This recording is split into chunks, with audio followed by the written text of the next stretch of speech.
Tem uma coisa que eu gosto do Lula, que ele sabe sambar na cabeça de otário, né? Sabe sambar na cabeça de otário. Cara, eu acho que ele se olha no espelho e fala, mano, não é possível. Os caras compraram isso. Sabe. Porque ele falou e ninguém questionou, cara. Ninguém questionou. Bom, Ramos Tebet morreu em 2010. Pai da ministra Simone.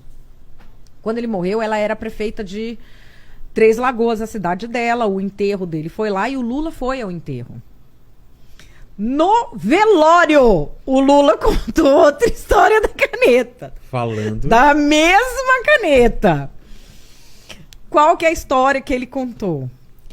Que quando ele foi tomar posse, tinham dado para ele uma Montblanc super bonita e que ele perdeu a Montblanc e que ele não achou a Montblanc e que por isso ele assinou a posse com a caneta que o Ramos Tebet deu para ele.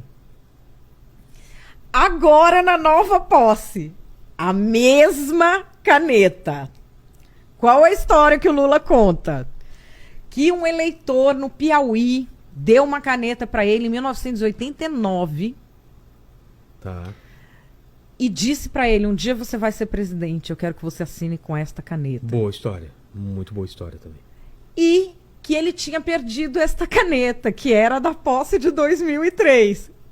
Ele mudou ele mudou a história da caneta. Na cara dura. Que a ele falou, e essa caneta, que era para eu ter assinado a posse de 2003, eu tinha perdido. Então eu assinei com a do Ramos Tebet. Nossa. Mas agora eu encontrei. E vou finalmente assinar a posse com ela. E assim, é fantástico. Porque O ciclo se fecha, né? e 3 histórias sobre a mesma caneta, todo mundo engolindo, indo atrás do homem para saber se ele deu uma caneta ou não. O homem pode ter dado a caneta. Que caneta que de 89 para cá ficou sem funcionar e funciona? O Lula mandou fazer reparo na caneta? É. O que eu fiz? Fui ligar para especialistas em caneta. Tem empresas em São Paulo que vivem só de consertar caneta. Eu gosto de caneta. Eu também. Então, vivem só de consertar caneta antiga e não sei o quê. Existe a possibilidade de uma caneta que foi perdida em 89 escrever agora? Não. Não existe essa possibilidade, sobretudo porque ela era roller, ela não é tinteiro. Sei. Então não existe essa possibilidade, ela não ia funcionar mais. E se ele mandou fazer um reparo na caneta? Aí pode ser, que ele mandou reparar a caneta voltou a funcionar. Aí veio a questão do modelo da caneta. Ela é uma Montblanc de uma série especial que custa R$7.000 e foi lançada em 2002. Ipa.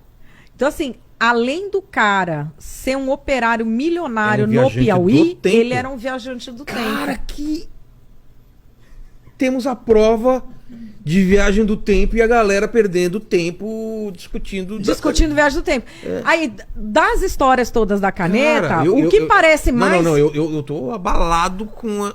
Eu sempre quis ter prova sobre viagem no tempo. A gente Agora nós temos. Agora nós temos. E assim, e não é uma coluna pra falar mal de Lula nenhum, pra não sei o quê, até porque eu adoro essas histórias de anedótico, políticos. né? Porque é anedótico, assim, e mostra um talento Tem aquelas único histórias. que ele tem de sambar em casa. Uai, seu app de vídeos curtos.